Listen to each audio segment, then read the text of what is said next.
Bilang bahagi ng kampanya laban sa illegal na droga, nagsagawa ng Seminar on Substance Abuse Awareness ang mga tauhan ng UP Municipal Police Station para sa mga estudyante sa Maguindanao del Norte. Ang balita mula kay Patrolwoman Judy Ann Alibo. Seminar on Substance Abuse ang mga personahe ng UP Municipal Police Station sa mga estudyante ng UP Agricultural School.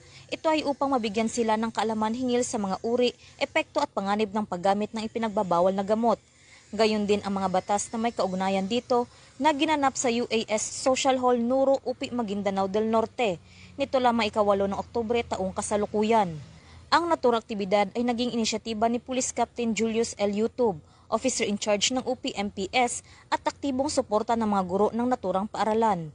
Tinalakay dito ang kahulugan, uri at masamang epekto ng paggamit ng ipinagbabawal na gamot tulad ng shabu, marijuana, alak at solvents. Ipiniliwanag din ang posibleng pagkakakulong at mga batas na isasampa kapag napatunayang gumamit ng mga iligal na droga. Binanggit din ang mga hakbang sa prebensyon at rehabilitasyon, gayon din ang mahalagang papel ng pamilya, paaralan at komunidad sa pagpigil sa paglaganap ng droga.